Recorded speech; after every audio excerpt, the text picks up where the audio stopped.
네, 반갑습니다. 김민철입니다. 오늘 저와 함께 이제 3시간 동안 교회 불통을 넘어 소통으로라는 제목으로 함께 이야기를 나눌 텐데요. 어, 불통을 넘어 불통을 넘어 그 소통으로 가는 그런 일들에 대한 이야기들을 함께 나누려고 합니다. 제가 예전에 그 신학교에서 같이 기숙사 생활하던 그 룸메이트들과 함께 학기 말에 이야기를 나눈 적이 있었습니다. 한 학기를 돌아보면서 소감이 어떤지. 근데 저희 이제 방 안에 있었던 막내 이제 후배가 어떻게 얘기했냐면 처음에는 되게 좋았대요. 기숙사 생활도 좋았고 학교 생활도 좋았고 그리고 꿈에 그리던 신학교에 들어와서 성경도 배우고 신학도 배우고 또 좋은 분들과 교제도 나눠서 너무 기분이 좋았다고. 그런데 이제 마지막 말미에 재미난 이야기를 하는 거예요. 근데 한편으로는 너무 아쉬운 부분도 많이 있었다고 얘기를 하는 겁니다. 뭐 수업 시간이라든지 아니면 뭐 3, 4모 모여서 이제 여러 가지 이야기를 나누고 토론도 하고 교회 이야기도 하잖아요.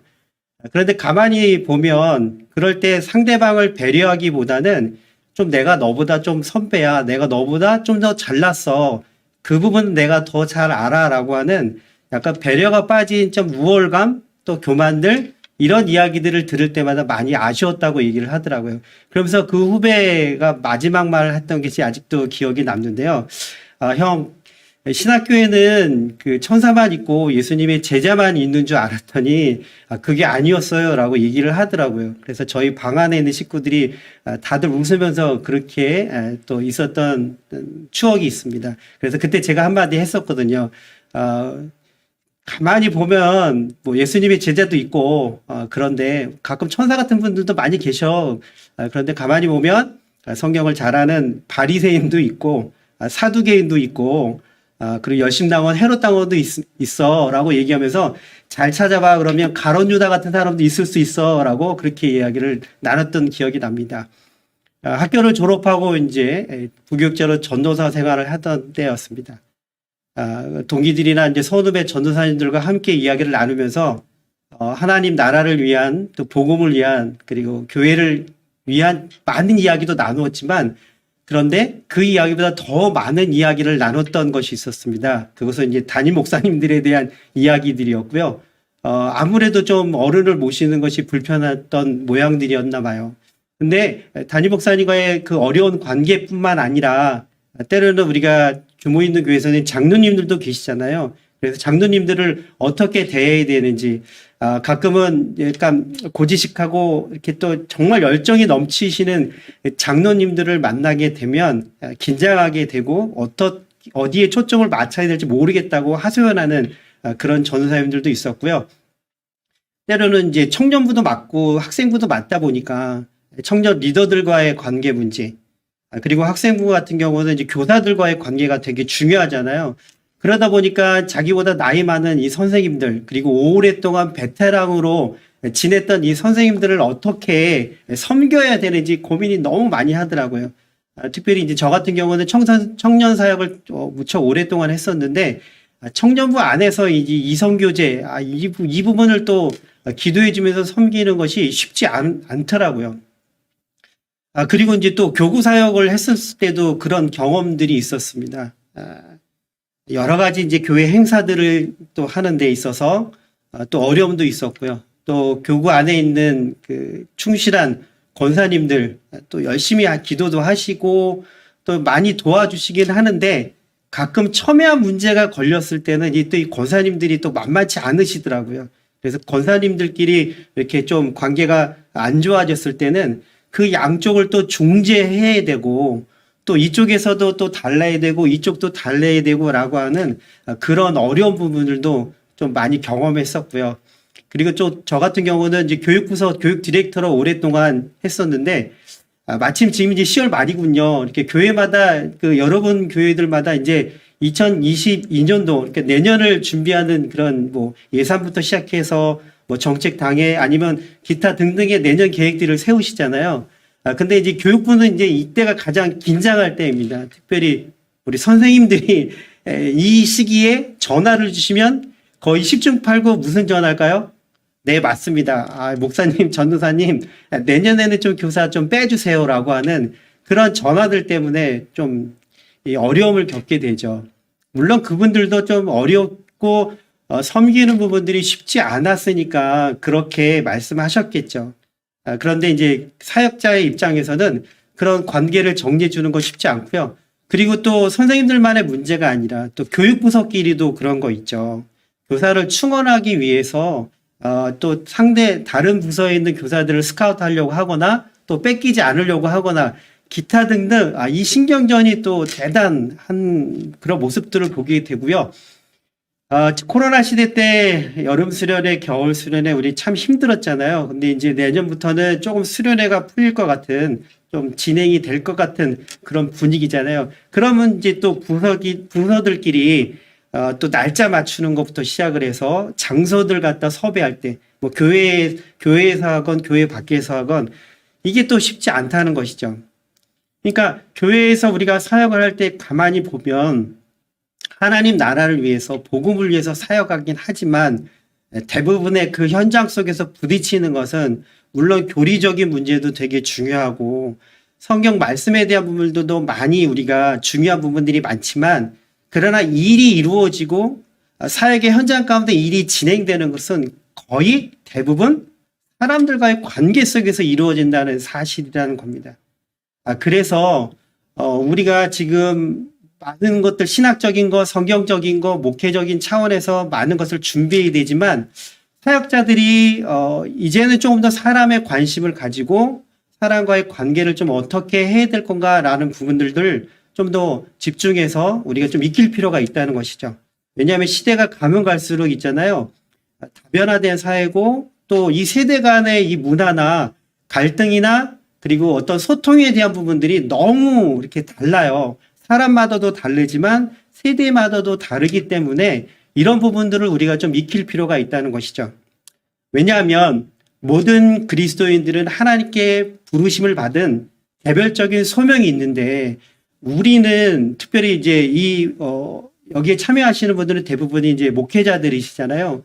목사님들이나 전사님들은 또 사역자들은 이 사역에 대한 부르심, 목회에 대한 소명이 있는데 이 목회에 대한 소명이라는 게 단순히 우리가 신학을 열심히 공부하고 성경을 깊이 연구해서 설교를 잘 하거나 어떤 목회적인 그런 기술들을 익히고 그것을 진행하는 것도 되게 중요한데 거의 그것이 이루어지는 현장 속에서의 많은 갈등과 그리고 풀어야 될 문제들은 대부분이 사람과 연관되어진 것들이 많이 있다는 것입니다.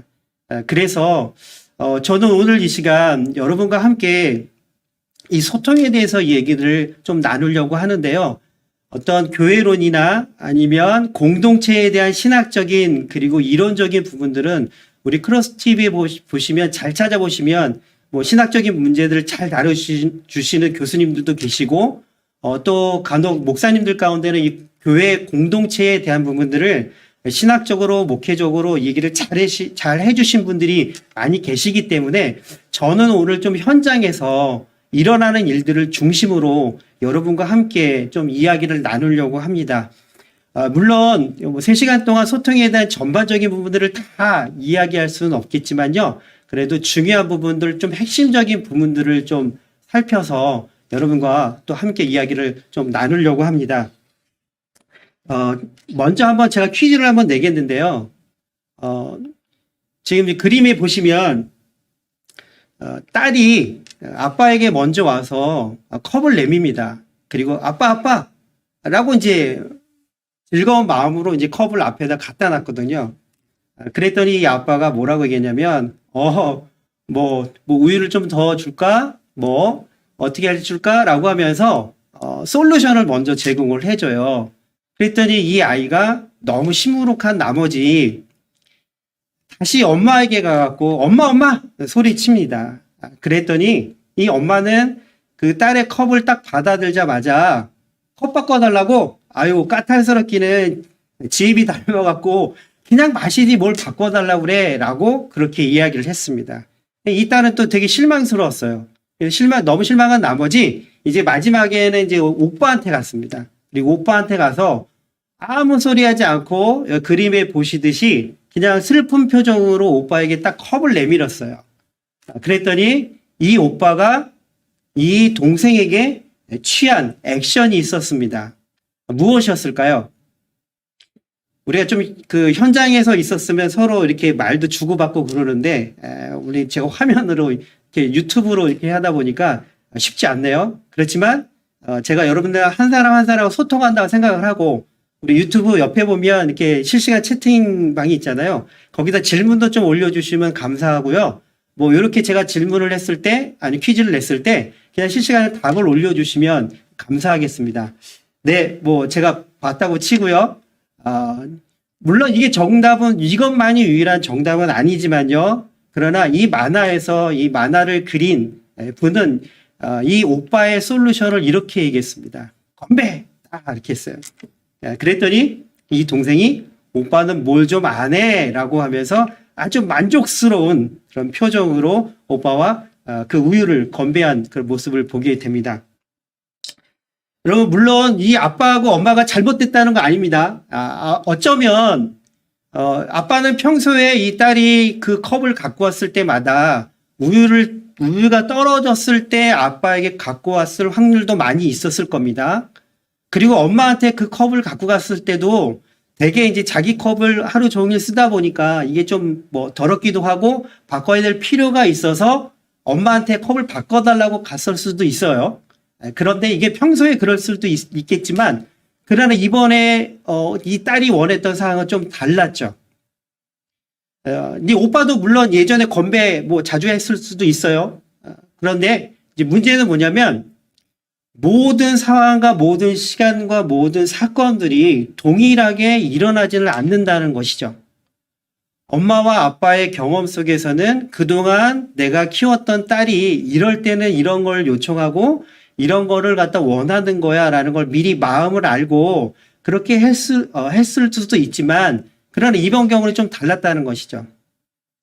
이걸 뭘 뜻하냐면, 우리가 누군가 소통을 할 때 때로는 이 소통이 잘 안 되어지고 그것이 가로막는 그런 부분들이 뭐냐면, 우리의 경험과 우리의 지식이 이미 나는 좀 그걸 경험했어 라고 하는 차원 때문에 안 되는 경우가 많이 있고요. 그리고 이 엄마하고 아빠 같은 경우는 내가 누구보다도 나았으니까, 내가 키우니까, 내가 양육하니까 내가 잘 알지, 이거 원하는 거 아니야 라고 미리 그렇게 솔루션을 제공해 주지 않았나, 그렇게 되어졌다는 것이죠. 그런데 문제는 뭐냐면 자꾸 이런 것들이 반복되다 보면 이 오해를 낳게 되는 것이죠. 처음에는 기쁜 마음으로 저 딸이 갔다가 나중에 내가 침울한 표정으로 오빠에게 갔잖아요. 그러니까 어떻게 보면 저 딸의 입장에서는 엄마 아빠가 내 마음도 몰라주고 왜 이렇게 오해를 해? 라고 하는 그런 마음을 갖고 오빠에게 갔다는 것이죠. 근데 이제 오빠는 이제 자기 마음을 잘 이해해 줬다는 것이죠. 근데 왜 이런 일들이 일어날까요?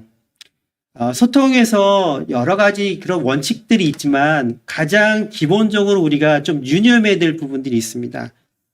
소통이 왜 어려워지느냐? 그것은 뭐냐면 말하는 사람과 듣는 사람의 이 차이점 때문에 그래요. 이렇게 말하는 사람은 뭐냐면요, 자기의 의도를 알아요. 그리고 평소의 대화 습관이나 평소의 표현 방법에 따라서 자기가 말을 한다는 것이죠. 그래서 이거는 전혀 문제가 되지는 않아요. 왜냐하면 자기가 말을 할 때는 자기 의도는 누구보다도 자기가 알고, 그리고 평소에 대화 습관대로 표현을 하기 때문에 너무 익숙하다는 것이죠. 그런데 이제 문제는 뭐냐면, 관계가 약간 그 초반이거나 또 관계를 오랫동안 했다 할지라도, 때로는 우리가 모든 것이 다 똑같은 표현으로 우리의 의도를 담을 수 없다는 것이죠. 그래서 말하는 사람들이 이렇게 자기의 평소 습관을 툭툭 얘기를 하지만, 듣는 사람 입장에서는 뭐냐면 말하는 사람의 표현을 듣고 해석하는 경우들이 많다는 것이죠. 그래서 말하는 사람이 자기의 의도를 표현 속에 잘 담아서 전달해야 될 의무가 있음에도 불구하고 많은 경우 우리는 그걸 생각해서 그걸 하기보다는 그냥 평소 대화의 습관대로 이야기하기 때문에 상대방이 그렇게 그걸 이해를 못해? 내가 우리가 한두 번 만난 것도 아니고 한두 번 이야기한 것도 아닌데 그거를 잘 못 알아들어? 이렇게 반응할 수도 있고요.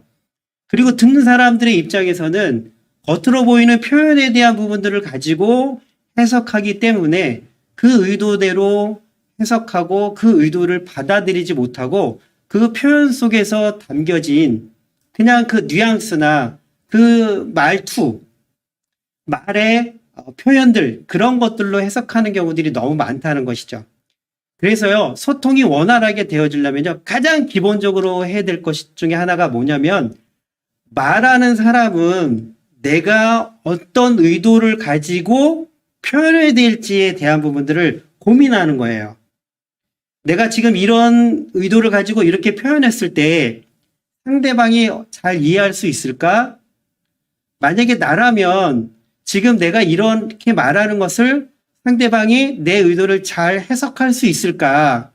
어떤 부분은 단도직입적으로 이야기할 수 있는 것도 있지만 어떤 부분은 우리가 언어적 표현에 내 의도를 다 담을 수 있는 것이 아니잖아요. 그래서 말하는 사람은 항상 신경 써야 될 게 뭐냐면 내 의도가 표현 가운데 적합하게, 적절하게 표현되어졌나 이걸 항상 점검해야 돼요.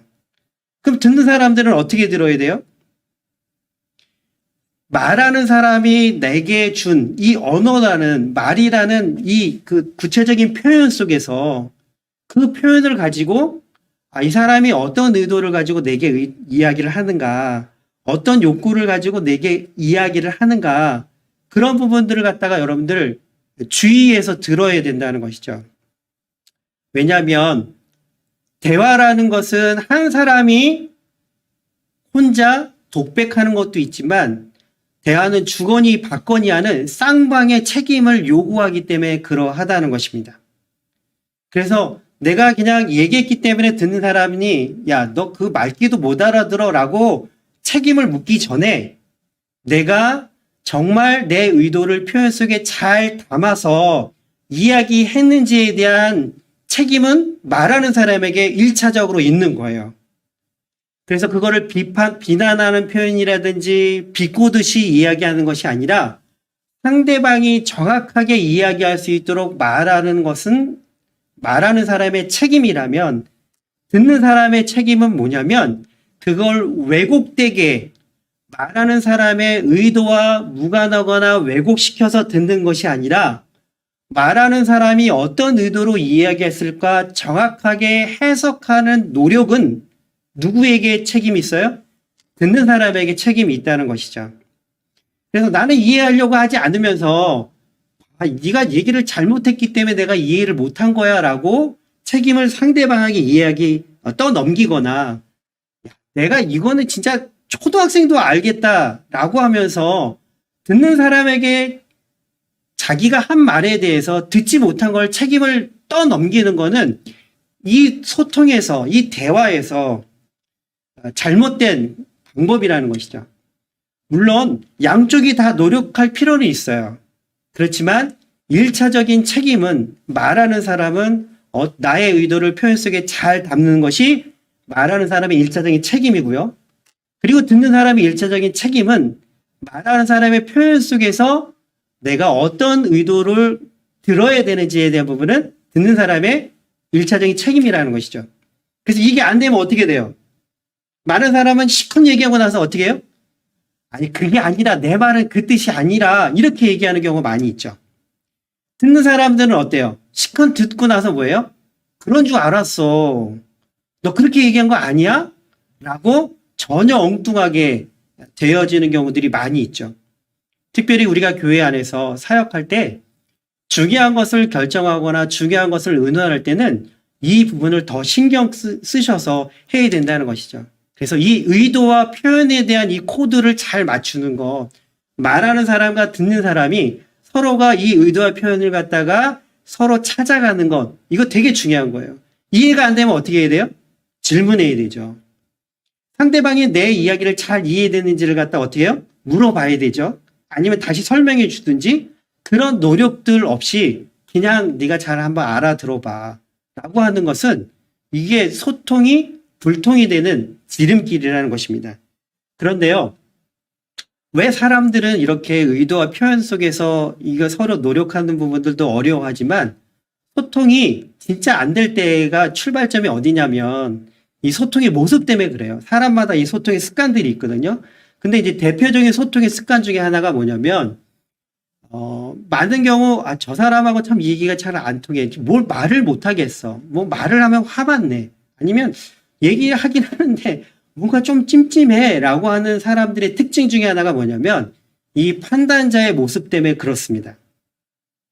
예를 들면 우리가 조금 전에 그 만화를 봤잖아요. 그러니까 엄마 아빠의 모습이 뭐 다 잘못됐다는 건 아니지만 엄마 아빠가 한 번이라도 조금 이 판단자의 모습을 갖다 좀 내려놨으면 어땠을까 하는 그런 아쉬움이 있죠. 특별히 이 판단자의 모습으로 소통하는 이미 다 알고 있어라고 소통하는 이제 대표적인 분들이 이제 부모님들이 그렇게 많으시잖아요. 예, 저도 이제 아이 셋을 키우는데 저도 진짜 많이 실수하고 뭐 그랬거든요. 뭐 지금도 실수하고 있고요. 그런데 이제 대부분의 분들이 내가 낳은 자식이니까 내가 키우니까 그리고 뭐 몇십 년 동안 아니면 오랫동안 막 진짜 어렸을 때부터 지금까지 내가 키우고 그러니까 누구보다도 내가 널 잘 알아. 그러니까 너 이렇지.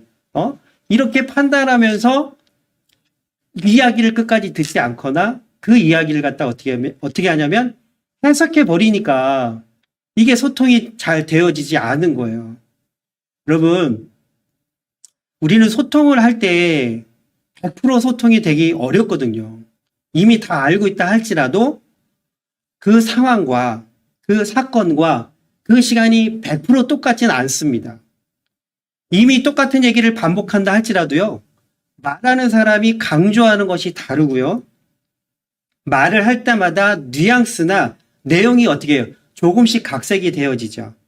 그래서 시간이 지난 다음에 서로 이야기한 거를 점검하다 보면 그 당시에 이야기했던 사실보다는 어때요? 감정이나 느낌만 남아있는 경우들이 많이 있죠.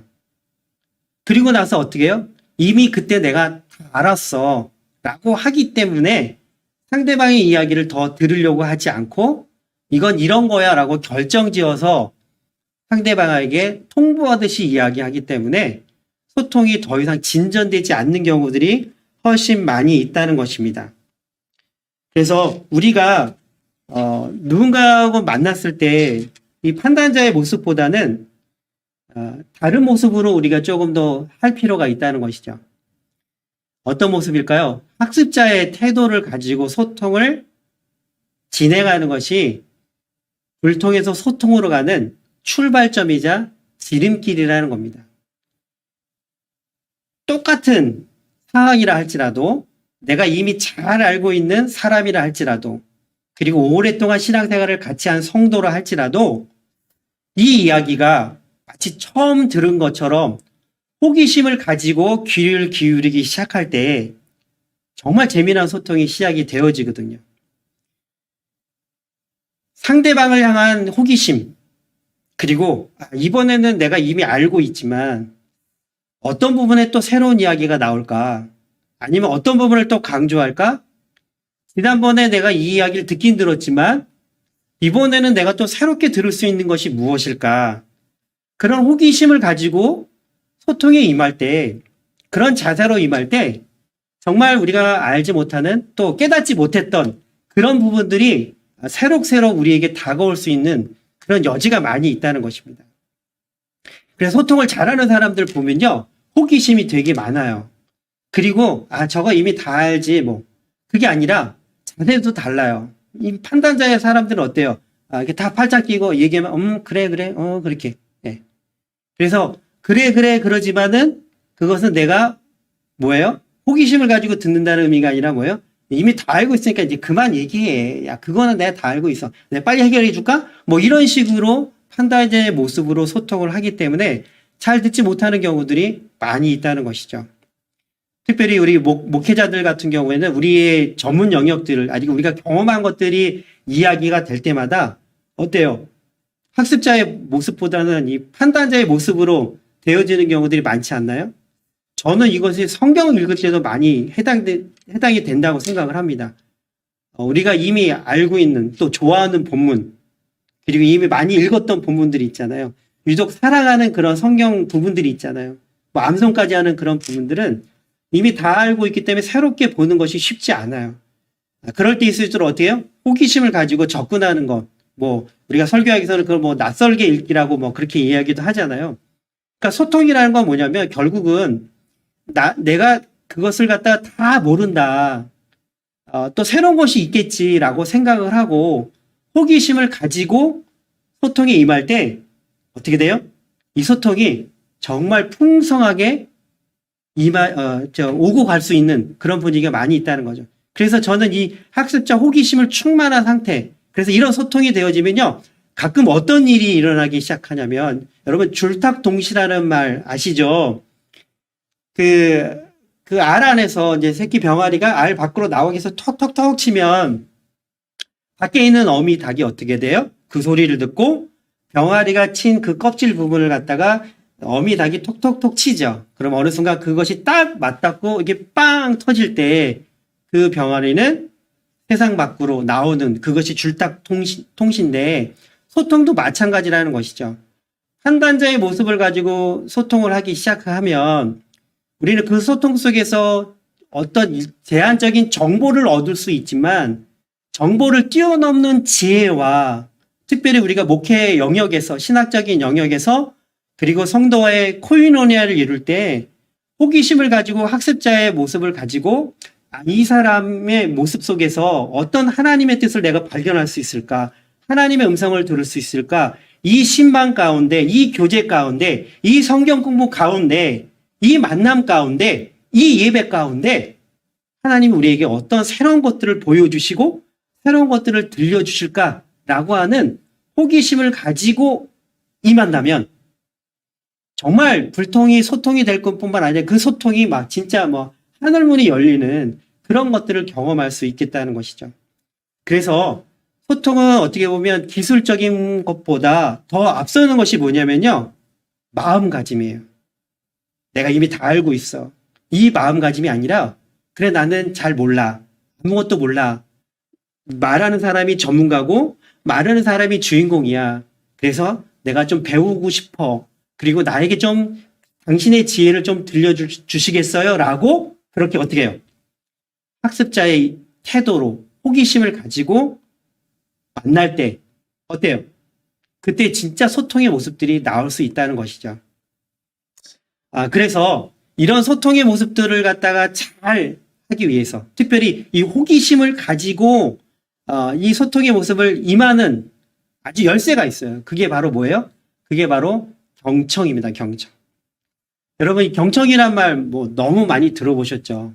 잘 들어보시고 오죽하면 이 경청이라는 이야기가 이제 성경에서도 들으라 이스라엘 뭐 들으라 귀 있는 자는 들을지어다 뭐 이 경청이 너무 중요하니까 성경에도 나오고요. 뭐 리더십 부분에서도 뭐 이 리더는 뭐 경청하는 자 뭐 이런 얘기 많이 나오기도 하고요. 저도 이제 대화법을 가리키기는 하는데요. 대화법에서도 이 경청에 대한 것들 너무 많이 강조를 해요. 그런데 이제 이 경청이 이제 쉽지 않죠. 말처럼 이게 쉽지 않죠. 그래서 경청의 의미가 뭐냐면요. 기울일 경자예요. 한문의 의미는. 누구에게 기울이는 거예요? 말하는 사람에게 기울이는 거예요. 단순히 듣기 위해서 기울이는 것이 아니라 상대방이라는 존재에 그 존재 자체에 나라는 존재가 어떻게 해요?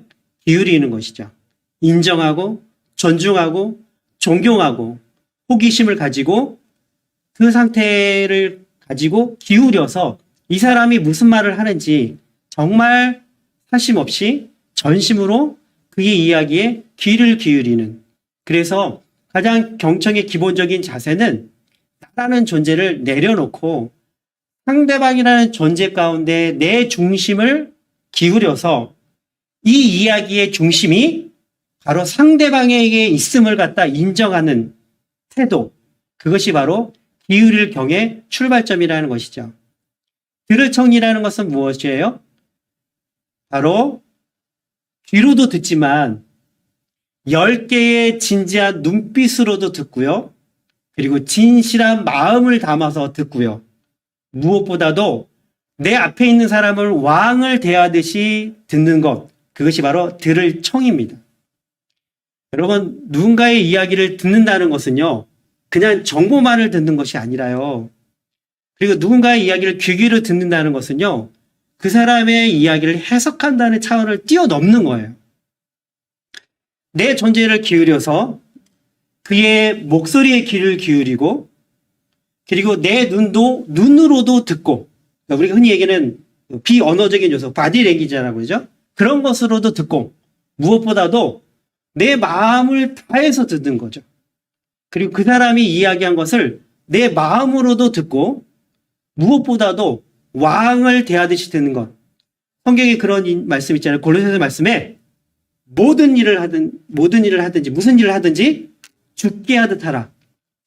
여러분, 우리 목회 현장에 우리가 말하는 우리 성도들, 그리고 우리가 교제 나누는 많은 불신자들, 그 사람들과의 대화 속에서 귀 기울여 들을 때 지금 내 앞에서 이야기하는 사람이 예수님이라면, 아니 예수님께서 이 사람의 입술을 통해서, 영혼을 통해서, 생각을 통해서 나에게 말씀하신다고 만약에 생각한다면 여러분 어떻게 들으시겠어요? 그리고 만약에 그런 자세로 듣기 시작한다면 여러분, 우리의 대화, 우리의 소통은 어떤 놀라운 일들이 일어날까요? 여러분, 제가 경청에 관심 갖게 된 계기가 있었어요. 아주 오래전에 중간에 제가 사역을 하다가 이제 몸이 좀 안 좋아서 잠깐 사역을 좀 내려놓고 안식 기간을 가진 경우가 있었어요. 그런데 이제 제가 그때 이제 청소년 사역도 겸하고 활발하게 외부 활동을 했었던 경험이 있어서 잘 아는 그런 단체에서 잠깐 청소년 좀 상담을 좀 해줬으면 좋겠다라고 해서 흔쾌히 많은 시간 드리는 것이 아니니까 상담할 그런 사람이 생기면, 그 청소년이 생기면 그곳에 가서 제가 또 섬기고 그랬습니다. 그런데 어느 날 그 센터에서, 그 모임에서 한 형제가, 이렇게 그 청소년들을 잘 관리하던 한 형제가 저에게 이제 상담을 요청해 왔어요. 뭐 제가 전문 상담가는 아니지만 이제 저하고 같이 이제 지내면서 이제 이야기하고 싶었던 것이 있었나 봐요. 그래서 이제 차 한 잔을 놓고 그 형제랑 계속 얘기를 하기 시작을 했어요. 뭐 자기의 인생 이야기, 또 미래에 대한 이야기, 또 교회에 대한 이야기, 부모님에 대한 이야기, 뭐 기타 등등 뭐 정말 그때 많은 이야기들을 나눴습니다. 근데 이제 그 형제는 너무 이야기가 하고 싶었던 모양이었어요. 그래서 뭐 쉬지 않고 얘기를 하는데 뭐 제가 끼어들 틈도 없었고요. 그리고 그 이야기가 너무 흥미진진해서 그냥 제가 중간에 했던 것은 그랬던 것 같아요. 아이고 저런, 아이고 너무 안타깝네요. 어떻게 해요? 근데 그게 어떻게 됐어요? 와, 진짜 그럴 수도 있네요. 그렇군요. 이런 추임새 정도만 제가 좀 가끔 넣었어요. 그래서 나중에 계산해 보니까 제가 뭐 추임새 넣었던, 그리고 가끔 한마디 했었겠죠. 뭐 목사님 어떻게 생각하세요? 그러면 뭐 제 얘기도 좀 하긴 했어요. 근데 장작 나중에 끝나는 그 얘기가 마무리되고 나서 일어섰는데 시계를 보니까 8시간을 얘기를 했더라고요. 앉은 자리에서. 물론 중간에 화장실도 뭐 한두 번 갔다 오긴 했지만요. 근데 이 8시간 얘기를 한 그 시간을 갖다가 제가 한번 곰곰이 뭐 정확하게 뭐 초시기를 잰 건 아니었지만 제가 얘기한 것들을 한번 시간을 얼추 따져보니까 한 20분? 많아야 30분도 안 됐던 것 같아요. 대부분 이제 그 친구, 그 형제의 자기 이야기, 자기 하소연을 좀 했었거든요. 근데 놀라운 사실은 뭐냐면 헤어지고 집으로 가는 길에 이제 일어났어요. 그 형제가 저한테 뭐라고 얘기했냐면, 목사님, 오늘 목사님과 대화 나눴던 거는 제 인생에 잊을 수 없는 대화였어요. 라고 그렇게 이야기를 한 거예요. 8시간 동안 혼자 떠들어 놓고 잊을 수 없는 대화였다는 거죠. 근데 집으로 오면서 제가 제 머릿속에 떠나지 않았던 그 한 문장, 제 인생에 잊을 수 없는 대화였어요. 라고 하는 그 한 문장. 무엇 때문에 그 형제는 그 이야기를 했을까?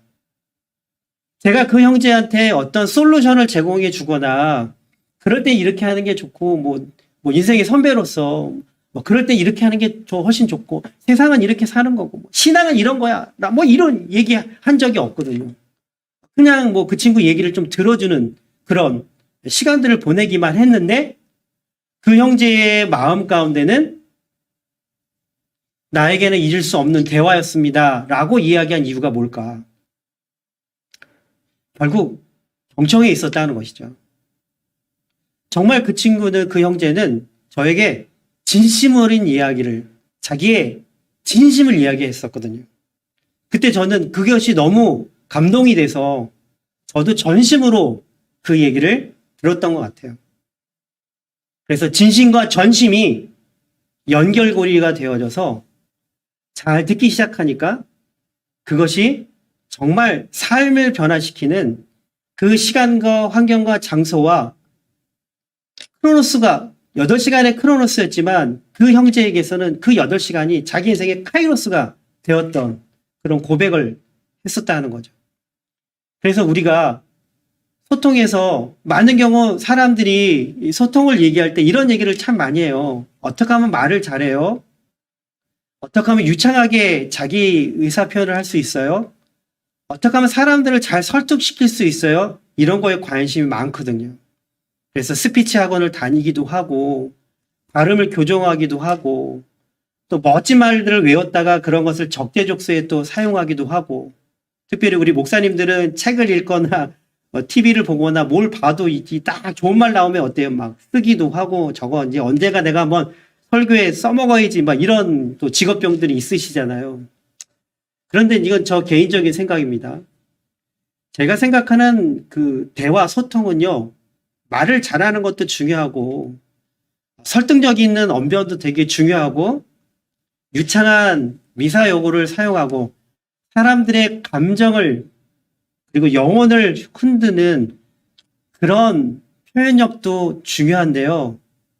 저는 개인적으로 소통에서 대화에서 더 중요한 것은 경청이라고 생각을 해요. 왜냐하면 누군가 이야기를 전심으로 잘 들어줬을 때 그 사람의 마음의 문이 열리고 우리가 뭐 충고나 좋은 말을 조언을 했을 때 사람이 변하는 것보다 누군가 이야기에 귀를 기울여주고 그 사람의 말을 정말 진심으로 전심으로 마치 주님의 말씀처럼 들을 때 상대방의 돌아오는 고백과 그리고 그 사람의 삶에 대한 태도들을 변화들이 저는 여러 번 경험했기 때문에 그렇습니다. 저 개인적으로도 누군가 저에게 좋은 말 해주는 것도 참 감사하지만 가끔은 저의 이야기를 잘 들어주는 사람을 또 찾기도 한다는 것이죠. 그래서 우리가 이 그 경청에 대한 부분들 잘 듣는 것 이런 부분들도 우리가 고려하고 생각해야 된다는 것이죠. 그래서 경청은 단순한 대화 기술을 뛰어넘어서 삶의 태도이고 그리고 상대방의 존재를 인정하는 그런 출발점이기도 하지만 이 소통이 아주 중요한 열쇠라는 것이죠. 또 이것이 왜 중요하냐면요. 상대방이 경청을 어떻게 하는 태도에 따라서 말하는 사람의 내용과 자세와 그리고 그 안에서 일어나는 결과들이 달라져요. 여러분 지금 저희 현장에 있으면 이걸 한번 실험해보면 금방 피부로 와닿거든요. 뭐냐면 여러분이 누군가의 얘기를 할 때 듣는 사람이 딴청을 하거나 나의 이야기에 귀를 기울이지 않으면 어때요? 내가 하는 이야기가 내가 생각했던 이야기들이 어떻게 돼요? 잘 진행되다가도 딴청하는 모습을 보거나 그 상대방이 나의 이야기에 경청하지 않는 순간부터 막 우리 머리가 복잡해지기 시작합니다. 그리고 내가 어디까지 얘기했지? 막 이렇게 되어지는 경우들도 많이 있죠.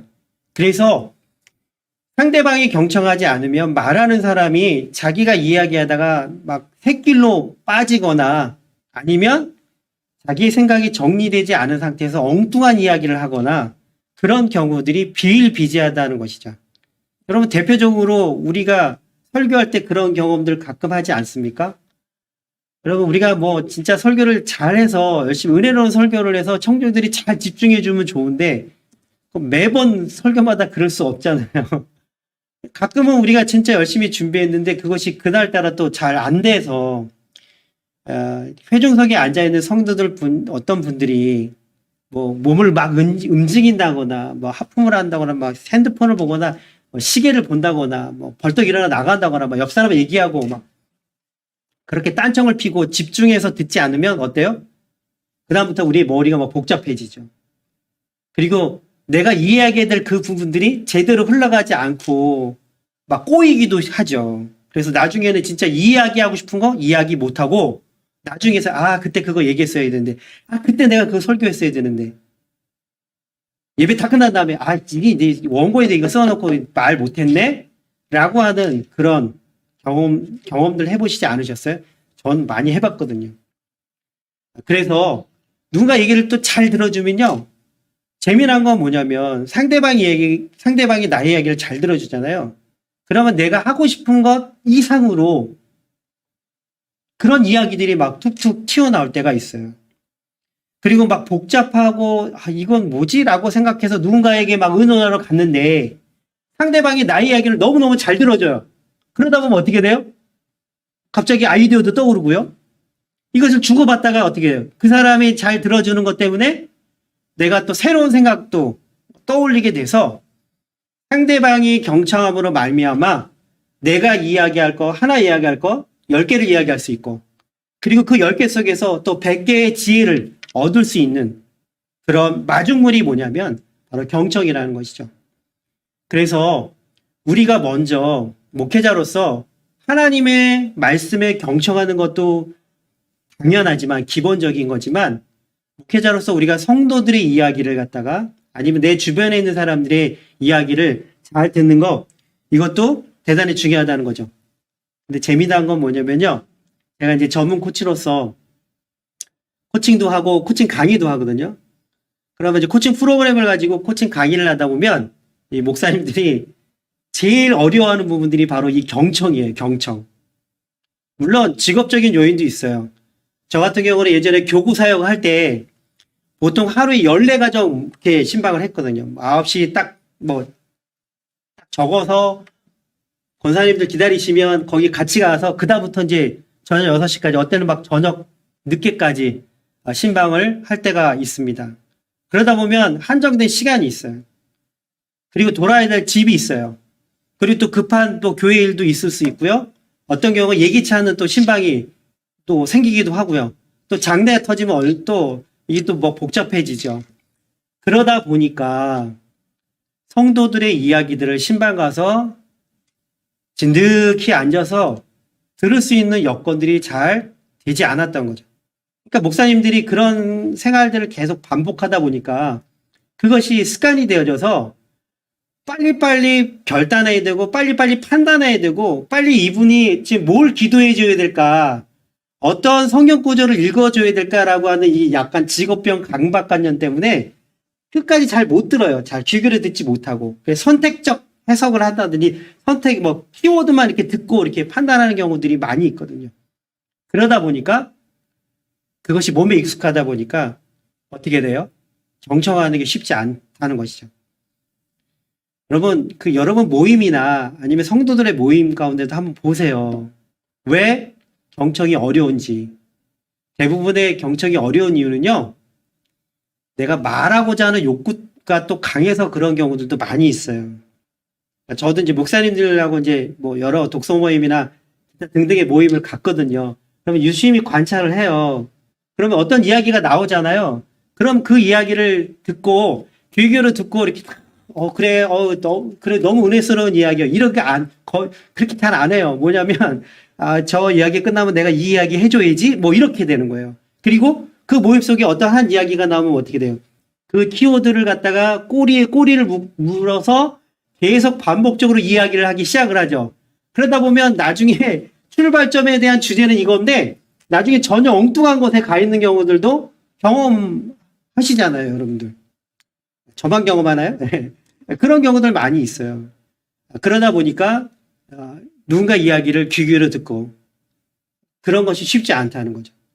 또 특별히 우리는 또 말하고자 하는 욕구가 또 강하고 특별히 말을 많이 해야 되는 직업이기도 하고 사람들이 모이면 듣는 것보다 말하는 것에 익숙한 사람들이기 때문에 이 경청하는 게 쉽지 않다는 것이죠. 그래서 경청은요, 타고나는 것이 아니에요. 어떤 분이 물어보시더라고요. 저도 말을 잘하는 사람은 아닌데요. 가끔 그렇게 질문을 하세요. 말을 잘하려면 어떻게 해야 돼요? 무슨 책을 봐야 돼요? 어떤 훈련을, PT를 학원을 다녀야 돼요라고 그렇게 이야기를 묻는 분들이 간혹 계세요. 뭐 좋은 그 태도죠.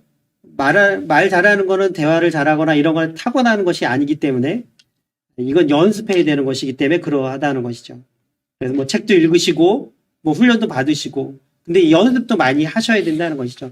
그래서 우리 목사님들이 목회자들이 누군가 이야기를 들어주고 누군가의 이야기에 귀를 기울여주는 이런 부분들을 갖다가 우리가 어떻게 해요? 연습해야 되는 거예요. 아까 얘기했듯이 판단자 입장을 좀 내려놓고 또 듣다 보면 우리가 또 이게 또 정해줘야 되잖아요. 답정남이 돼야 되는 경우가 있잖아요. 그럴 때도 그걸 좀 내려놓고 이야기를 또 진득하니 듣고 끝까지 들으면서 그런 부분들을 우리가 좀 감당해야 되지 않을까. 그러면요, 이것만 잘해도요, 어떻게 해요? 소통이 정말 원활하게 돼요. 아, 이것만 잘해도요, 많은 분들이 우리 목사님들에게, 우리 전사님들에게, 사역자들에게 와서 그냥 묻지 않아도 그냥 저절로 얘기할 수밖에 없다는 거죠. 그래서 여러분들이 이 경청에 대한 부분들을 이미 알고 있어 이렇게 생각하지 마시고 좀 내가 지금 스스로 한번 성찰해 보시고 이 부분에 어떤 부분이 좀 미약한가 그런 부분들을 갖다가 좀 인지하신 다음에 이 부분을 좀 더 연습하시면 정말 좋겠습니다. 그러면요 이 선순환이 돼요. 내가 잘 들으면요 상대방의 이야기를 잘하게 되고요. 상대방의 이야기를 또 잘하면 내가 또 더 잘 들을 수 있고요. 내가 또 잘 듣기 시작하면 상대방의 그 속마음을 이야기할 수 있고요. 그래서 이런 것들이 주고받고 오고 가다 보면 정말 즐거운 소통, 그리고 그 소통이 의미가 있고 유익한 그런 모습들로 지내줄 수 있다는 것이죠. 그렇다면 상대방에는 존재에 귀를 기울이고 우리의 전 존재를 갖다가 중심 이동을 해서 상대방의 중심을 놓고 눈과 귀와 마음으로 정말 주님 말씀을 듣는 것처럼 듣는다면 우리가 어떤 태도로 어떤 모습으로 들어야 될까요? 이때 들어야 될 경청의 원리가 있습니다. 첫 번째는 역지사지입니다. 여러분 역지사지라는 말 잘 아시죠? 상대방의 입장에 서서 그 이야기에 귀를 기울이는 거예요. 판단하지 않고 그렇게 생각할 수도 있지. 그래서 그 사람의 어떤 기대, 그 사람이 어떤 의도를 그것이 설령 나하고 잘 맞지 않는다 할지라도 그리고 그 사람의 가치가 중립적인 것이 많잖아요. 이 가치도 이게 선호의 문제인 경우들 많이 있잖아요. 물론 기독교적인 가치 안에서는 반드시 지켜야 될 것도 있지만 그리고 때로는 우리가 교회 안에서도 다양한 그런 사고방식이 있단 말이에요. 그러면 그런 것들을 갖다 들을 때 그냥 듣는 것이 아니라 내가 판단하면서 듣는 것이 아니라 지금 바빠 죽겠는데 저 사람 이런 걸 기대하면 어떡해. 저 의도가 저 되게 불순한데 이렇게 판단하는 것이 아니라 어떻게 교회 다니는 사람들이 저런 가치를 가지고 이야기할 수 있지? 라고 하는 것이 아니라 10년 동안 신앙생활했던 사람이 저 사고방식이 저래? 라고 판단하는 것이 아니라 그렇게 생각할 수도 있겠구나. 그러면 그 사람이 왜 그렇게 생각했을까? 그 사람의 입장에 서서 한번 어때요? 생각해 보는 것이죠. 그래서 그 생각이 동의되지 않아도 그 의도가 동의되지 않아도 그 가치가 동의되지 않아도 그 생각의 의도를 존중해 주는 거예요. 그럴 수도 있구나. 그렇게 생각할 수도 있겠구나 라고 하는 것이죠. 정말 이것이 말처럼 쉬운 것은 아니에요. 왜냐하면 또 중요한 결정의 순간에는 이 역지사지의 이 정신을 발휘하기가 쉽지 않습니다. 저 개인적으로도 이 역지사지 하면 떠오르는 게 뭐냐면 지금 저희 아들이 이제 군대에 있는데 저희 아들이 대학을 들어갈 때였어요. 이제 몇 년 전에 대학을 들어갈 때 몇 군데를 합격을 했어요. 그래서 자기가 원하는 것 뭐 이상으로 여러 군데를 원서를 집어넣어서 이제 거기서 이제 몇 군데가 돼서 학교를 선택해야 되는데 이제 부모들 입장에서는 좀 이 학교 갔으면 좋겠거니 하면서 기도하던 학교가 있었거든요. 근데 이제 저희 아들은 그 학교보다는 그 학교도 되게 자기가 가고 싶었던 학교였지만 또 다른 학교 뭐 AB에서 이제 저희는 A라는 대학을 원했고 저희 아들은 이제 B라는 대학을 원했던 거예요. 한참을 이야기를 했죠. 근데 아빠는 좀 이랬으면 좋겠다. 네 생각은 어떠냐 물어봤더니 이제 본인 생각도 얘기하는 거예요. 그러면서 이제 제가 얘기해 줬죠. A 대학을 갔을 때 장점과 단점, B 대학을 갔을 때 장점과 단점, 뭐 이렇게 쭉 얘기하면서 기도해봐라. 그리고 네 생각이 어떤지 나중에 아빠하고 엄마에게 좀 얘기 좀 해줘라. 라고 그렇게 이야기를 했어요. 그런데 이제 며칠 지나서 이제 그 등록하기 뭐 바로 하루 전에 자기 생각을 이야기를 하더라고요. 얘기를 하는데 들어보니까 뭐 아들이지만 그리고 또 생각이 깊은 또 아들이지만 어른의 입장에서 봤을 때 또 인생의 선배로 봤을 때 부모에 대한 입장으로 봤을 때는 그 생각보다는 더 좋은 생각이 저한테는 있었는데 아들의 입장과 아들의 생각을 존중해 주기로 했던 것이죠. 그래서 네가 이 선택에 대해서 나중에 물론 후회할 수도 있고 아쉬워할 수도 있겠지만 지금 이것이 최선의 선택이고 네 생각이 그렇다면 아빠는 너의 선택을 응원하고 지지해 줄게 라고 했던 그런 일들이 있습니다. 이처럼 인생의 중요한 일을 결정할 때 상대방의 생각을 갖다가 존중해 주고 그 이야기에 귀를 기울이는 것, 그것이 경청의 원리라는 것이죠. 근데 이 부분은 그래도 웬만하면 우리는 잘 돼요. 근데 정말 또 중요한 그 다음 스텝이 있습니다. 그것이 뭐냐면 두 번째 역지 감지입니다. 생각을 그 사람의 입장에서 듣는 것뿐만 아니라 그 사람의 감정에 서서 한번 그 감정을 들어보는 거예요. 여러분 많은 경우에 그런 경우들이 있어요. 특별히 우리가 갈등의 상황에서 상대방의 이야기를 듣는 거 쉽지 않거든요. 왜냐하면 내가 설득하고 싶고 내 이야기, 내 주장이 그가 좀 용납했으면 좋겠는데 그러지 않을 때가 많이 있어요. 그러면 우리는 이렇게 생각을 해요. 야, 좀 진정하고 감정적으로 대처하지 말고 이성적으로 생각을 해봐 라고 하거든요. 근데 이거는 엄밀히 말해서 잘못된 말이에요. 여러분 이성과 감정은 분리되기 쉽지 않습니다. 어떤 사람은 이거는 분리할 수 없다고 얘기하는 사람도 있고요. 물론 분리할 수 있다고 하는 사람도 있겠지만 그러나 이성과 감정은 동전의 양면처럼 같이 가는 거예요. 그래서 오히려 감정을 자제하고 야, 뭐 이렇게 감정적으로 일을 대처해 이렇게 얘기하는 것이 아니라 오히려 그 사람 속에 왜 지금 저런 감정을 가지고 이야기를 했을까? 예를 들면 왜 저렇게 분노할까? 아니면 역으로 왜 이렇게 또 이렇게 기뻐하지? 라고 하는 그 부분들. 특별히 이 역지감지에서 진짜 중요한 건 뭐냐면요. 욕구거든요, 욕구. 이따 이제 후반부에 제가 한번 말씀을 드리겠지만 갈등을 해결하는 것에 진짜 중요한 건 뭐냐면요. 어떤 취향이나 방법을 가지고 결과물을 갖다가 바꾸는 것은 갈등을 증폭시키는 경우들이 훨씬 많습니다. 오히려 갈등의 출발점은 뭐냐면 서로의 욕구가 달라서 그런 경우들이 훨씬 많이 있거든요. 그래서 누군가 이야기를 들을 때는 이 사람이 어떤 욕구를 가지고 있는가, 어떤 정서가 깔려 있는가, 이걸 들으면요, 문제가 해결되고 갈등이 풀리고 더 잘 들리는 경우들이 훨씬 많다는 것이죠. 그래서 감정의 정당성을 공감해 주는 거예요. 다른 말로 표현하면 이 사람이 분노했다고 해서 그래 그걸 그래 너 잘했어 이게 아니라 그럴 수도 있구나. 그 상황에서는 네가 분노할 만하구나. 그 상황에서는 기뻐할 만하구나. 라고 어떻게 해요? 공감해 주는 거예요. 공감. 근데 이제 많은 경우 이제 우리가 또 잘 들어주고 또 이 사람을 공감해 준다고 하면서 간혹 이제 실수하는 경우들이 있죠. 여러분 공감이 있고 동감이 있습니다. 이 공감과 동감의 차이는 뭐냐면요. 누군가가 와서 이제 흔한 말로 우리 남의 이야기 잘 하잖아요.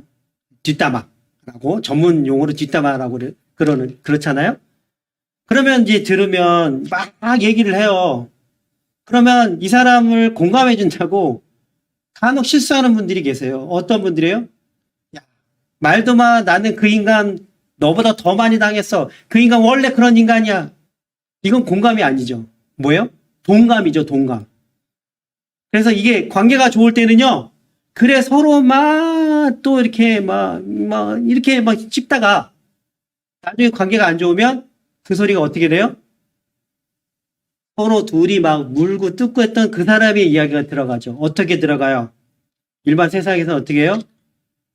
야, 누군가 그때 너 이야기 하는데, 야, 그 사람은, 야, 더 하더라, 더 해. 니 욕 엄청 많이 했어. 라고 이야기가 들어갈 수 있죠. 이 사람이 어떤 사람에게 상처를 받고 관계 속에서 문제가 있어서 어떤 감정의 상함을 얘기하고 인정받고 싶은 그런 욕구들을 갖다 얘기했다면 오히려 그 감정의 정당성을 공감해 준다는 말은 뭐예요? 네가 좀 슬펐구나, 속상했구나, 네가 인정받고 싶었는데 그 사람하고 좀 더 친밀한 관계였는지 알았는데 그렇지 않아서 아쉬웠구나라고 하는 그 감정을 갖다가 읽어주고 그 감정을 갖다 공유하는 것이죠. 똑같이 얘기하는 게 아니라. 그래서 때로는 이해되지 않아도 그런 역지감지의 자세를 가지고 경청하는 거 대단히 중요하다는 것이죠. 그리고 경청의 원리 중에 마지막은 바로 이겁니다. 역지행지입니다. 역지행지. 여러분, 사람의 이야기를 듣고 그 사람의 생각을 갖다가 그럴 수도 있지라고 잘 들었어요. 그리고 때로는 그 사람의 마음을 들으면서 그때 그런 마음을 가질 수 있었겠구나, 너 속상했구나라고, 기뻤구나라고 들을 수도 있어요. 그런데요, 재미있는 건 뭐냐면 이 들을 때 아까 10개의 눈으로 보듯이라는 말이 나왔잖아요. 경청에서. 대부분의 경우 우리가 들을 때 있잖아요. 들었던 소리도 많이 기억하지만 그거보다 더 많이 기억하는 게 뭐냐면 그 당시의 목소리 톤이나 아니면 이렇게 뭐 손동작 바디랭귀지라고 우리 흔히 얘기하죠. 굳이 뭐 머라비안 법칙을 얘기하지 않아도 비언어적인 요소가 커뮤니케이션에 대단히 중요한 요소를 차지합니다. 얘기하지 않아도 이 표정과 목소리 톤 요것을 듣는 것은 대단히 중요하다는 것이죠. 똑같은 내용을 얘기해도요. 이 행동에 따라서 그 내용이 막 뒤집어지는 경우들 많이 있어요. 누군가를 칭찬합니다. 정말 잘하셨네요. 너 정말 탁월하시네요. 와, 정말 판타스티해요. 막 이렇게 얘기를 하는데 어떤 경우에는 잘한다, 잘해. 만약 얘기하면 이 전자 후자의 차이는 뭐예요? 똑같이 잘한다고 이야기하지만 전자는 진짜 칭찬하고 인정해 주는 거면 후자는 뭐예요? 조롱하는 거죠, 조롱. 그래서 이 표정이나 목소리나 톤이나 이 몸짓을 갖다가 어떻게 조절하고 듣느냐, 이것은 대단히 중요하다는 것이죠. 그래서 우리가 이 역지사지, 역지감지, 역지행지, 이 행동 요것을 잘 들음으로 인해서 그 사람의 의도와 그리고 그 표현 속에 담긴 이 의도를 잘 파악할 수 있다는 것이죠. 그러면 우리가 이렇게 잘 듣기 시작했을 때 어떤 일들이 벌어져요? 소통이 조금 더 원활해지기 시작한다는 것이죠. 그래서 여러분들이 요 세 가지를 좀 기억하셨으면 좋겠어요. 역지사지, 역지감지, 역지행지. 요 세 가지를 잘 기억하셔서 조금 더 이 경청의 모습을 좀 훈련하시고, 그리고 제가 또 권해드리는 건 뭐냐면요. 여러분들이 좀 몇 명이 좀 모이셔서 같이 좀 한 사람이 누군가 얘기를 좀 하게끔 하고 나서 나머지 분들은 돌아가면서 한번 순서를 정하는 거예요. 요번에는 내가 역지사지를 담당을 할게. 그래서 지금 저 상대방이 이야기하는 뭐 의도나 생각이나 뭐 그런 가치들이 뭔지를 한번 내가 집중적으로 한번 들어볼게 라고 하시고, 두 번째 분들은 뭐 내가 역지감지를 내가 맡을게. 그래서 어떤 정서나 감정이나 이런 부분들, 이런 것들이 뭔지를 한번 내가 들어볼게. 그것만 집중해서 한번 들어볼게. 그리고 뭐 마지막은 뭐 역지행지, 표정이나 목소리나 어떤 손짓이 이런 것이 이야기하면서 어떻게 되어진지를 한번 내가 들어볼게. 이렇게 한번 조각조각 나눠서 한번 훈련을 해보시면요. 더 많이 들리고 잘 들리고 더 많은 것들을 우리가 깨달을 수 있는 그런 또 훈련이 된다는 것이죠. 그래서 이게 익숙해지면요. 나중에는 막 이 세 가지를 동시에 실습을 하고 훈련을 하고 연습을 하다 보면요. 지금보다 훨씬 더 상대방 이야기를 많이 또 지혜로 그 이야기를 통해서 우리가 지식도 얻고 지혜도 얻을 수 있는 그런 유익한 통로가 될 수 있다는 것입니다.